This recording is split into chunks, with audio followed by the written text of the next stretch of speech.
అనుదిన అరుణోదయ స్తుతి కార్యక్రమంలో అనుదినము మాతో కలిసి దేవుని స్తుతిస్తున్న ప్రియ సహోదరి సహోదరులందరికీ మన రక్షకుడు ప్రభువైన యేసుక్రీస్తు నామములో వందనాలు తెలియజేస్తున్నాం.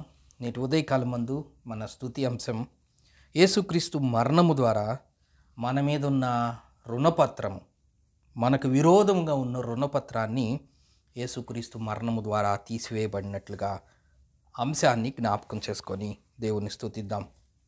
కొలసీలకు రాసిన పత్రిక 2వ అధ్యాయం 13, 14, 15 వచనాలు కలిపి ఉన్నాయి, చదువుకుందాం.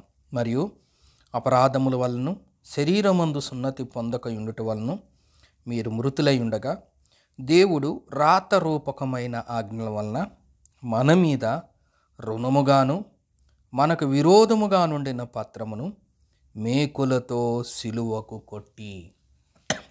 ప్రియ సహోదరి సహోదరులారా, యేసు ప్రభు వారి మరణం గురించి కొన్ని అమూల్యమైన సంగతుల్ని మనం ఒక్కొక్కటిగా జ్ఞాపకం చేసుకుంటూ అట్టి స్థితిని బట్టి దేవుణ్ణి స్తుతిస్తూ వస్తూ ఉన్నాం. యేసు ప్రభు మరణము ద్వారా విశ్వాసికి కలిగిన ప్రయోజనాలు, యేసు ప్రభు మరణము ద్వారా విశ్వాసికి కలిగిన ఫలితాలని ఒక్కొక్కటిగా జ్ఞాపకం చేసుకుంటూ ఉన్నాం. లోక రక్షకుడైన యేసుక్రీస్తు వారు ఈ లోకానికి వచ్చి కలువరి సిలువలో తన ప్రాణాన్ని అర్పించి తిరిగి లేచుట ద్వారా మనకు కలిగిన ప్రయోజనం ఏంటంటే, మన మీదున్న రుణము, మనకు విరోధముగా ఉండిన ఆ పత్రము తొలగించబడింది. ఇదే మానవాళికి యేసు ప్రభు మరణము ద్వారా కలిగిన విశిష్టమైన మేలు, వెలకట్టలేని మేలు, విలువ చెల్లించలేని మేలు, మాటలతో వర్ణించలేని మేలు. మన మీదున్న రుణం ఏంటి? రుణము పాప రుణము. మనకు విరోధముగా ఉండిన పత్రం. ఎవరితో విరోధము? దేవునితో విరోధం. ఒకటి, మన మీదున్న రుణము పాప రుణము. 2, మనకు విరోధము దేవునితో విరోధం. రుణము అనగా ఎవరికైనా మనం ఎవరికైనా ధనాన్ని అప్పుగా ఇచ్చామనుకో, అప్పు తీసుకున్నవాడు మనకి రుణస్థుడు, ఆయన మనకి బాకీ. తిరిగి మన ధనాన్ని అతను మనకి చెల్లించాలి. గడిది ఇచ్చిన సమయంలో ఎంత సమయం అయితే అంత ఇచ్చారో ఆ సమయం లోపల తిరిగి చెల్లించాలి. ఆయన రుణపడి ఉన్నాడు. లేదంటే మనమే ఎవరి దగ్గరైనా ధనం తీసుకున్నాం అనుకో, రుణము తీసుకున్నాం, అప్పు తీసుకున్నాం, లోన్ తీసుకున్నాం అంటారు. ఇప్పుడున్న కాలంలో లోన్, బ్యాంకుల వాళ్ళు లోన్ ఇస్తారు, బంగారాన్ని పెట్టి లోన్ ఇస్తారు, తాకట్టు పెట్టి లోన్ ఇస్తారు, వస్తువులను వాళ్ళ దగ్గర పెట్టుకొని లోన్ ఇస్తారు, తనఖా అంటారు.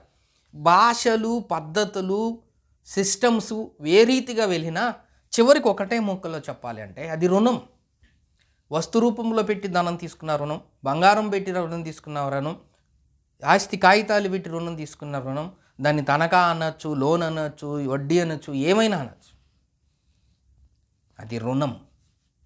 ఆ రుణం ఎప్పటికీ బాకీయే.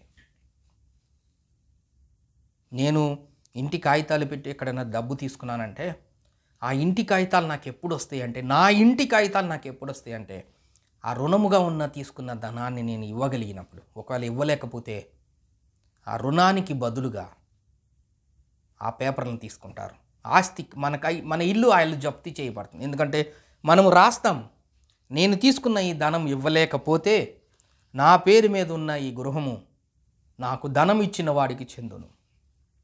బంగారం పెడతాం, బంగారంకి బదులు వాళ్ళు ధనం ఇస్తారు. ఆ రుణముగా తీసుకున్న ధనాన్ని తిరిగి చెల్లించకపోతే ఆ బంగారం రుణం ఇచ్చిన వాడికి వెళ్ళిపోతుంది. కొంతమంది వస్తువులు పెడుతుంటారు. ఈ ఫోన్ తీసుకొని ఒక 5,000 ఇవ్వు, ఈ రింగ్ తీసుకొని ఒక 10,000 ఇవ్వు, ఈ బండి తీసుకొని ఒక 10,000, ఈ కారు తీసుకొని ఒక 1,00,000 రూపాయలు ఇవ్వు. బదులు ఈ లోకంలో మనిషిని చూసి ధనం ఇచ్చే స్థితిలో ఎవరు లేరు. ఎవరు అంటే ఎవరని కాదు, చాలామంది. గ్యారెంటీ కావాలి. నమ్మకము లేని స్వభావం మానవ స్వభావం, ఎగ్గొట్టే స్వభావం, దుర్నీతి స్వభావం, దుర్మార్గమైన స్వభావం మానవుడు. అందుకే మనల్ని నమ్మట్లా, మనం పెట్టే వస్తువుల్ని నమ్మి మనకు ధనాన్ని ఇస్తున్నారు. ఇదిగో ఈ వస్తువు నీ దగ్గర పెట్టుకుని నాకు ఒక 5,000, లేదంటే మనం వెళ్ళి ఓ 10,000 కావాలి అంటే ఏమి ఇస్తావు నాకు, ఏం పెడతావు బదులు? అదే రుణము. ఆ రుణమే మానవులకి పాప రుణం. ఈ రుణము పుట్టుకతో వచ్చిన రుణం, సర్వ మానవాళికి ఉన్న రుణం. ఈ లోకములో రుణాలు పరిస్థితులను బట్టి, అవసరతలను బట్టి కొద్దిగా పెద్ద అయిన తర్వాత మధ్యలోనూ ఎప్పుడో తీసుకుంటాం. చాలామంది వివాహాలు, కూతుర్లు పెళ్ళిళ్ళు, కొడుకులు వివాహాలు చేయడానికి రుణాలు, చదివిపించడానికి ఎడ్యుకేషన్ లోన్ అని ఇలా చేసుకుంటూ ఉంటారు. కానీ మనం మాట్లాడుకుంటున్న ఈ రుణం, ఈ పాప రుణం, మన మీదున్న రుణం, జన్మతో వచ్చిన రుణం. ఈ రుణాన్ని తీసివేయాలంటే ఈ లోకంలో ఉండే ఏ వస్తువులు పెట్టినా ఆ రుణం పోదు. మనకున్న ఆస్తినంతా అమ్మేసి పెట్టితే పాప రుణం పోతుందా? మన బాడీలో ఉండే ఆర్గాన్స్, గుండె, కిడ్నీలు, లివర్లు ఇవన్నీ అమ్మేసిన, డబ్బులు తీసుకొచ్చిన ఆ రుణం పోతుందా? ఈ లోకంలో ఉండే సకల సంపదలు ఎవరి పేరు మీద ఇస్తే పాప రుణం పోతుందా? దేని మీద వెళ్ళదు. అది ఒక్క యేసుక్రీస్తు వారి ద్వారానే పరిష్కారం. ఎవరి ద్వారా ఈ సమస్య పరిష్కారం కాలేదు. లోకములో కొన్ని కోట్ల మంది ఈ లోకంలో జన్మిస్తున్నారు, కొన్ని కోట్ల మంది ఈ లోకంలో మరణిస్తున్నారు. పుట్టేవాళ్ళు పుడుతున్నారు, మరణించేవాళ్ళు మరణిస్తున్నారు. కానీ మానవుని పాప రుణమును తీసివేయడానికి, కొట్టివేయడానికి ఎవరి వలన కాకపోయేసరికి యేసుప్రభువే లోకానికి దిగి వచ్చారు. సింపుల్గా చెప్పాలంటే ఆయన వచ్చారు, చనిపోయారు, తిరిగి లేచారని విశ్వాసులమైన మనమే తరచుగా మాట్లాడుకుంటూ ఉంటాం. ప్రతి ప్రసంగములో యేసుప్రభు సిలువ కార్యాన్ని జ్ఞాపకం చేసుకుంటూ ఉంటాం. కానీ దాని వెనుకున్న కారణం మానవాళికి ఉన్న ఆ పాప రుణమును తీసివేయటానికి. డబ్బు, బంగారము, వస్తువులు, సంపద బదులు ఆయన అమూల్యమైన రక్తాన్ని కార్చాడు. అందుకే యేసు ప్రభు రక్తానికి ఉన్న పేరు అమూల్యమైన రక్తం. మన మీద ఉన్న రుణాన్ని తీసివేయటానికి ఆయన ఏ బంగారము, ఇదిగో ఈ కొండ నాదే, ఇదిగో ఈ సముద్రం నాదే, ఈ సముద్రంలో ఉన్న చరచర జీవులన్నీ నాయే, ఈ ఇసుక నాదే, ఈ మట్టి నాదే, ఈ పర్వతాలు నాయే, ఈ కొండలు నాయే, ఈ నీళ్లు నాయే. ఇప్పుడు మనం ఒక చిన్న బాటిల్ వాటర్ డబ్బులు పెట్టి కొనుక్కుంటున్నాం. కలుగుగాక అంటే కలిగించిన సృష్టికర్త మన మీద ఉన్న పాప రుణమును తీసివేయడానికి ఆయన సృష్టించిన సృష్టిలో ఏ వస్తువుని వాడుకున్నవాడు కాదు. మనము సరిహద్దులు వేసుకొని ఈ భూమి నాది, ఈ ఇల్లు నాది, ఈ స్థలము నాది, ఈ వస్తువు నాది, ఆర్సి కారుకి, బండికి, ఈ బండి కాగితాలు అంటారు, పేపర్లు నాయి, ఈ వాహనం నాది, ఈ స్థలము నాది. దీని రేట్ ఎంత ఉందో తెలుసా? దీని పొలం రేట్ ఎంత ఉందో తెలుసా? ఆయన కోటీశ్వరుడు, లక్షాధికారి. మనము హద్దులు వేసుకున్నాం దేవుడు సృష్టించిన సృష్టిలో. కానీ ఇదంతా జగతిని నిర్మించిన వాడు సృష్టికర్త. ఆయన వీటిని ఉపయోగించలా మన పాప రుణమును తీసివేయడానికి. ఆయన అమూల్యమైన రక్తాన్ని మన రుణాన్ని తీసివేయటానికి వాడాడు. కలువరి సిలువలో ఆయన మరణించాడు.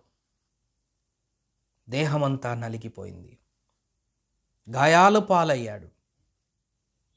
తల మీద గాయము, ముళ్ళ కిరీటం ద్వారా రక్తం కార్చబడింది. చేతుల్లో, కాళ్ళల్లో మేకులు, అక్కడి నుంచి రక్తం కార్చబడింది. పక్కలో బల్లెపోటు, అక్కడి నుంచి రక్తం కార్చబడింది. కొరడాలతో దేహం కొట్టినప్పుడు దేహం అంతా నలిగిపోయింది.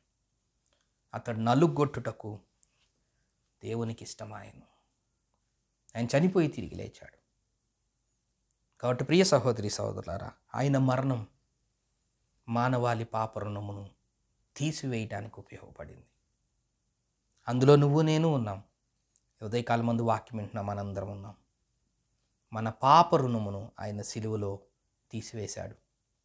అట్టి స్థితిని మనం ఎలా మర్చిపోగలం? అట్టి స్థితిని మనం మర్చిపోకుండా ఉదయకాలం ముందు జ్ఞాపకం చేసుకొని మన పాప రుణమును తీసివేసిన ఆ రక్షకుడిని జ్ఞాపకం చేసుకుంటూ స్తుతిద్దాం. దేవుడి కొన్ని లేఖన భాగాలు మన కొరకు దీవించునుగాక. ప్రార్థన చేసుకుందాం.